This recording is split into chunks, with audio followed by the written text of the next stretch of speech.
نمرود کی طاقت جس کے متعلق روایات ہے 1000 لوگوں سے وہ تنہا لڑ سکتا تھا، 1000 لوگوں سے تنہا لڑ سکتا تھا نمرود، لیکن رب ذوالجلال نے ایک لنگڑے مچھر سے اسے ہلاک و برباد کیا۔ شداد جس نے دنیا میں جنت بنا دی تھی، آپ کو اگر میں یہ تاریخ سناؤں تو حیرت ہوگی کہ ایک کشتی، میں آپ کو بتاتا ہوں، ایک کشتی میں سفر کر رہے لوگ، کشتی میں اچانک پانی چڑھ گیا اور دھیرے دھیرے کشتی ٹوٹ گئی اور طوفان کی نظر ہو گئی، جتنے تھے سب ہلاک ہو گئے۔ اس کشتی میں ایک ماں اور ایک بچہ، وہ بچہ صرف 4-5 دن کا تھا یا کچھ مہینے کا تھا۔ ماں جو ہے ایک تخت کو پکڑ کر کے اپنے بچے کو تخت پر لٹا دیتی ہے اور خود ڈوب جاتی ہے۔ اس کشتی میں کوئی موجود نہیں رہا، ایک بچہ 4 دن کا یا 6 دن کا وہ تخت کے سہارے بہتے بہتے کنارے تک آ کر لگ گیا۔ ایک قافلہ وہاں سے جا رہا تھا، انہوں نے بچے کو زندہ سلامت دیکھ کر کے اٹھا لیا۔ آپ کو میں بتاؤں، وہ بچے کو لے جانے والے لوگ اپنے گھر پرورش کرتے ہیں اور اس بچے کو ہی شداد کہا گیا ہے۔ وہ جو بچہ تھا جس کی ماں بھی مر گئی، سارا قافلہ ڈوب گیا، تنہا جو بچہ کسی کے ہاں کفالت میں کسی کے زیر نگی رہا، وہ شداد تھا۔ اور جب وہ تھوڑا سا جوان ہوا، اس نے ایک فقیر کو دیکھا یا کچھ فقیروں کو دیکھا، ان کی جھولیوں سے کچھ چیز گر گئی، وہ سرمہ دانی تھی یا کچھ تھی۔ روایات یہ بتاتی ہیں کہ شداد اس سرمہ دانی کو اٹھایا اور اپنی آنکھوں میں لگایا تو اسے زمین کے خزانے سب دکھنے لگ گئے، کہاں کتنا سونا ہے۔ وہ اس طرح سے کھودتا تھا اور سونے کا مالک بنتا چلا گیا، اتنا بنا کہ وقت میں اس سے زیادہ مال کسی کے پاس نہیں تھا۔ پھر اس نے ایک بار اعلان یہ کر دیا کہ اب میں جو ہے سارے دنیا کو پال سکتا ہوں۔ اس وقت ایک درویش نے آ کر کے اس سے کہا کہ شداد، تو اپنے مال سے زکوٰۃ بھی ادا کیا کر، فقراء و مساکین کو بھی دیا کر، اللہ تعالیٰ تجھے جنت عطا کرے گا۔ اس نے کہا کون سی جنت ہے؟ جنت کیا ہوتی ہے؟ کہا جنت عالی شان ہے، رب تعالیٰ کی بنائی ہوئی، جس کی ایک اینٹ سونے کی تو ایک اینٹ چاندی کی، زمین زعفران سے بچھی ہوئی، بہت خوبصورت جنت کا نظارہ ہے، اگر تو خیرات کرے تو اللہ تجھے وہ بھی عطا کرے۔ اس نے کہا مار کر کے، ٹھٹا مار کر کے کہا ہے ایسی بھی کوئی جنت ہوتی ہے؟ اس سے بہتر جنت تو میں دنیا میں بنا دوں گا، تم اس جنت کی لالچ مجھے دے رہے ہو؟ اتنا مال تو میرے پاس ہے کہ میں خود بنا لوں جنت۔ اور اس نے آرڈر دیا اور عدن ایک علاقہ ہے وہاں پر جنت بنانے کا حکم دیا۔ موسم ڈھونڈا گیا، ٹھنڈا موسم ہو، باغیچے لگائے گئے، دریا اس کے اندر نہریں بہائی گئیں، اور پھر سونے اور چاندی کی اینٹوں سے محلات تعمیر کیے گئے۔ برسوں لگ گئے اس جنت کو بنانے کے لیے۔ پھر وہ وقت آیا کہ جب شداد اس کی اوپننگ کے لیے اپنے گھر سے نکلا، اپنے گھوڑے پر سوار ہو کر، طاقت کا نشہ، دولت کا نشہ، غرور کہاں لے جا رہا ہے، دنیا میں جنت بنایا ہے۔ گھوڑے پر بیٹھ کر کے جب اپنی بنائی ہوئی ہاتھوں کی جنت کو افتتاح کے لیے پہنچا، دروازے پر پہنچا نہیں تھا کہ گھوڑا ٹھوکر کھا کر گرا، اور شداد نیچے جیسے ہی گرا چوٹ لگی اور وہیں اس کا دم نکل گیا، نہ اپنی جنت میں قدم رکھ سکا۔ اسی کو ارم کہا جاتا ہے۔ ارم جو ہے فارسی لفظ ہے، وہ شداد کی بنائی ہوئی جنت کو کہا جاتا تھا۔ عزیزان گرامی وقار، ملک الموت اسرائیل علیہ الصلوۃ والتسلیم سے میرے آقا صلی اللہ تعالی علیہ وسلم نے سوال فرمایا تھا کہ اے اسرائیل، کیا تمہیں روح نکالنے کے درمیان کبھی ایسا لگا ہے کہ اس کی روح اچانک اس وقت میں نکالی جائے؟ تو حضرت اسرائیل علیہ السلام نے جواباً یہی 2 باتیں کہی تھی۔ ایک وہ وقت تھا جب پوری کشتی ڈوب گئی تھی اور ایک بچہ تخت پر لیٹا جا رہا ہے اور مجھے حکم ہو رہا ہے کہ اس کی ماں کی روح قبض کرو۔ بچہ تخت پر ہے اور ماں ڈوبی جا رہی ہے اور ماں کی روح قبض کرنا ہے، کس کے سہارے اس بچے کو چھوڑا جائے گا؟ لیکن قادر مطلق کا حکم تھا، سارے لوگوں کی روح قبض کیا بچے کے علاوہ۔ یہ فرشتے کو تک نہیں حکم ہے کہ تمہیں اس کی پرواہ کرنے کی ضرورت نہیں، اس تنہا بچے کی کون نگہبانی کرے گا، اس کا حکم نہیں۔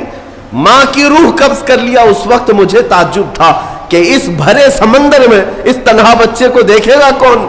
لیکن پھر دنیا نے دکھایا کہ اس بچے کو صرف دیکھا نہیں گیا بلکہ دنیا کا سب سے بڑا امیر بنایا گیا۔ پھر آپ فرماتے ہیں دوسرا وہ وقت تھا جب اس نے اپنی پوری جمع پونجی خرچ کر کے جنت بنائی، دروازے پر پہنچنے سے پہلے مجھے حکم ہوا کہ اس کی روح قبض کر لی جائے۔ عزیزان گرامی وقار، رب ذوالجلال کے فیصلے، وہ قادر مطلق محکم فیصلے فرماتا ہے۔ بعض لوگوں کو ایسا لگتا ہے کہ سب کچھ انہی کا ہے، ابھی دنیا تو ان کے پاس ہے، طاقت ان کے پاس ہے، تخت ہے، سب کر لے جائیں گے۔ تمہیں پتہ نہیں، قرآن میں خود مولا نے فرمایا ان بطش ربک لشدید، بے شک تمہارے رب کی پکڑ بہت سخت ہے۔ جس وقت وہ پکڑ کرتا ہے تو کوئی آس پاس چھڑانے کی طاقت بھی نہیں رکھتا۔ اسی طرح کی بات میں آپ کے سامنے یہ بھی عرض کروں، ظلم جہاں تک بھی ہو ایک دن انجام کو پہنچتا ہے۔ قرآن میں رب تعالیٰ فرماتا انما یؤخرہم لیوم، ہم ظالموں کو تھوڑی ڈھیل اس لیے دیتے ہیں تاکہ ساری نگاہیں ان کا انجام دیکھ سکیں۔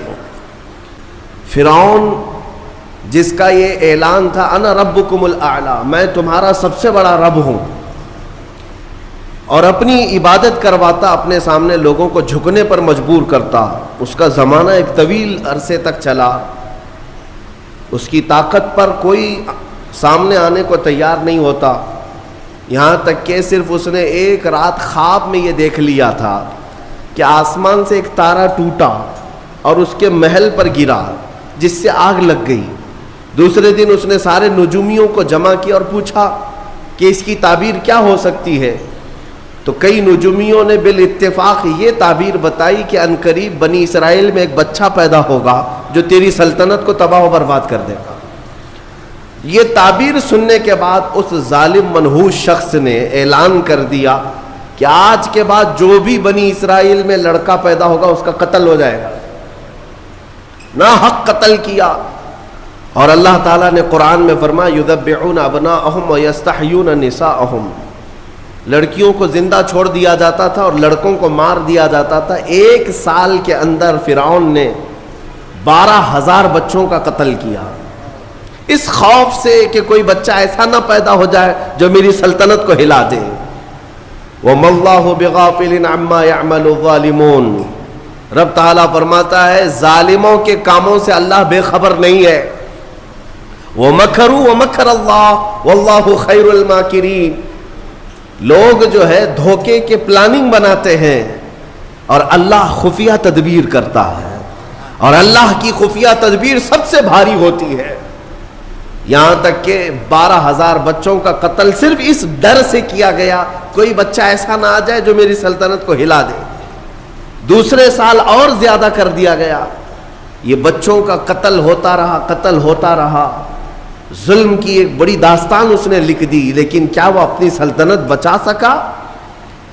قادر مطلق کے فیصلوں پر قربان جائیں۔ جس بچے سے اسے خوف تھا کہ وہ میری سلطنت کو تباہ و برباد کر دے گا، وہ کوئی اور نہیں، وہ موسیٰ علیہ السلام کی شکل میں پیدا ہوئے، اور پیدا ہونے کے بعد بھی شان سے کہ اللہ تعالیٰ نے ان کی ماں کو حکم دیا کہ تم اپنے بچے کو ایک صندوق میں رکھ کر کے دریا میں بہا دو۔ بھلا ایک ماں پیدا ہوتے ہی اپنے بچے کو سمندر کی لہروں میں بہا دے گی؟ لیکن رب تعالیٰ فرماتا ہے وَرَبَطْنَا عَلَىٰ قَلْبِهَا، ہم نے ان کے دل کو مضبوط کیا، موسیٰ کی ماں کو۔ انہوں نے موسیٰ علیہ السلام کو ایک صندوق میں رکھ کر کے دریا میں بہا دیا، اور وہ صندوق سیدھے فرعون کے باغیچے پر جا کر لگا۔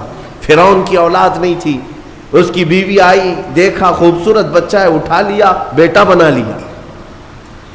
قرآن پاک میں موجود ہے سب۔ بیوی لے کر کے آئی فرعون کی اور کہا کہ ہم اس کو بیٹا کیوں نہ بنا لیں؟ فرعون نے کہا کہیں یہ بچہ تو نہیں ہے جو میری سلطنت کو ہلاک کر دے گا۔ فرعون کی بیوی نے کہا نہیں، یہ تو سمندر کی لہروں میں بہہ کر آیا ہے، وہ بچہ تو بنی اسرائیل میں پیدا ہوگا۔ بہرحال موسیٰ علیہ السلام کی پرورش فرعون کے گھر میں ہو رہی ہے، لیکن کس انداز سے؟ جب فرعون نے یہ اعلان کیا کہ بادشاہ نے اپنا ایک بیٹا بنا لیا ہے اور شاہی انداز میں اس کی تربیت ہوگی، اسے دودھ پلانے کے لیے دایائیں آئیں۔ کمال ہے، 100 سے زیادہ دایاں آئی، لیکن موسیٰ علیہ السلام نے کسی کا دودھ نہیں پیا۔ ان کی بہن وہاں موجود تھی، یہ سب معاملہ دیکھ رہی تھی۔ انہوں نے کہا فرعون کی بیوی سے کہ میں ایک دایا جانتی ہوں جو سب بچے اس کا دودھ پی لیتے ہیں. کہا بلا لاؤ. وہ دوڑ کر گئی, اپنی ماں کو لے آئی. موسیٰ علیہ السلام 1 دن کے بچے ہیں, 1 دن کے, اور ان کی ماں واپس فرعون کے محل میں آئی. جب انہوں نے دودھ پلایا تو موسیٰ علیہ السلام دودھ پینے لگ گئے. فرعون نے بہت عالی تنخواہ کے ساتھ, بڑے معاوضے کے ساتھ موسیٰ علیہ السلام کی ماں کو اپنے گھر میں رکھا, شاہی دایا بن کر. یہ نظام قدرت ہے میرے مومنو, یہ اللہ تعالیٰ کے فیصلے ہیں. جب وہ کسی طاقت کے نشے کو چور چور کرنا چاہتا ہے تو اسی کے گھر میں اپنے کمال کی چیزیں پرورش بھی دیتا ہے.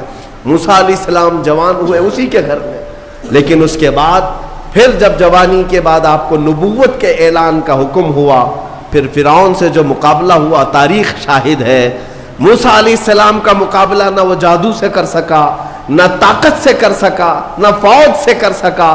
ایک وقت ایسا آیا کہ 1,00,000 فوج کو لے کر موسیٰ علیہ السلام کے پیچھے لگا. موسیٰ علیہ السلام سمندر میں راستہ پیدا کرتے ہوئے نکل گئے. فرعون جب ان راستوں پر آیا, رب تعالیٰ فرماتا ہے ہم نے سمندر کو حکم دیا جیسا تھا تو ویسا مل جا. سمندر کی لہروں نے آپس میں ایک دوسرے کو ملایا.